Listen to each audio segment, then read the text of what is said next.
space in the cargo hold below. So it would have been really difficult, especially for the taller sailors, to be down here. We have records of the guys who work in the ship, and they're anywhere between 5 feet tall and 6'2". And again, that's between the ages of 13 and 30. So you have a wide variety of heights and ages in here. But they only came down here to sleep.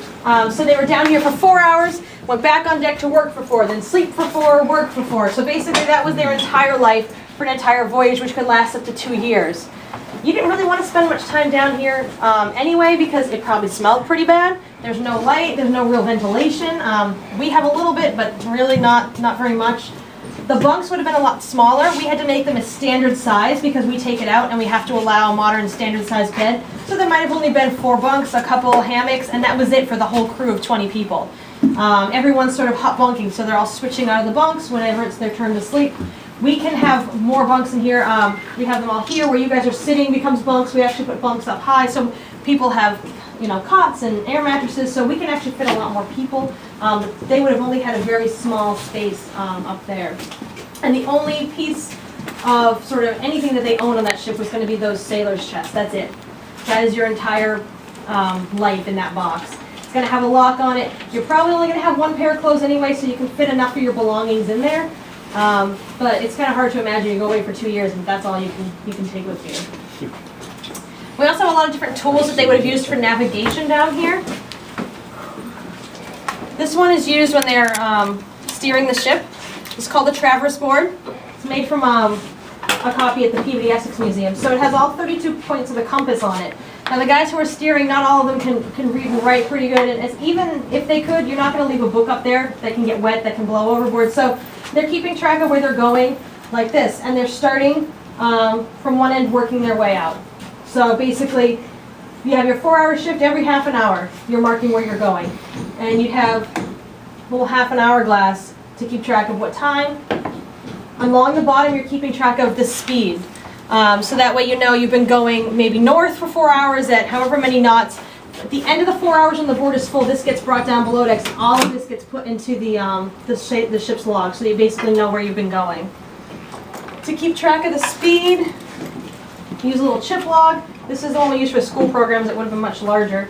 But you basically throw it overboard. It has some weights in it to sort of hold it up. And it just goes out like this along the back. You'd have one guy's job. It would be to turn the little 30-second timer over. At the end of 30 seconds, they say stop. And you start to reel it in. You're going to count these knots. The knots are spaced 42 feet apart. So that way you know how many knots, nautical miles you're going. So 1, 2,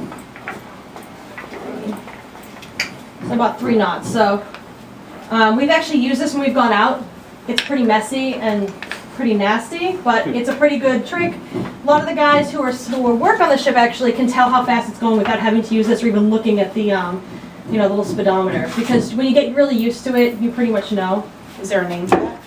The chip log. You also have this for testing the depth of the water around you. It's a big heavy piece of lead. Very often there'd be a hole cut in the bottom. They put some wax in there. You drop it down. Basically it's going to hit the bottom. When it hits the bottom, it does this little sort of jump. I've never seen it. They always tell me it does it, but I've never seen it. I'm like, I can't tell. Because they're always like, did you see it? I'm like, I haven't seen it. But so then they pull it up. You're basically looking for knots, and these knots are spaced 6 feet apart, which is a fathom. So basically you know how many fathoms.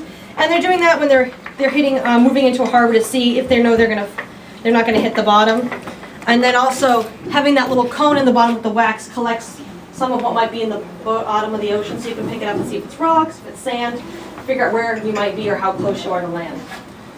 So all of these tools. You also have the sextant. Everyone know how a sextant works? No? I've been at the museum for 6 years, I still haven't figured it out. I know basically how to work it. But basically you're lining up the horizon with the sun.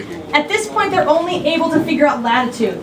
They don't have an accurate chronometer in here, so basically they're just lining up where they are latitude-wise. So when they often went out, you basically would sail out from the port, you'd sail down for a good amount of time until you hit the right latitude point and then sail back across.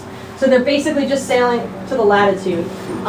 It's later on when they start getting accurate chronometers and watches and clocks that they're able to figure out by using the stars and figure out exactly where they're going. But for the most part, it's just out, down for a good while until you hit the right latitude point. So a lot of this is guesswork. Anyone have questions? I do, for you, or maybe Matt too. Do we know how well the human body adjusts to 4 hours sleep? I mean, I do college like that. I slept for All like 4 those hours. kids say yes.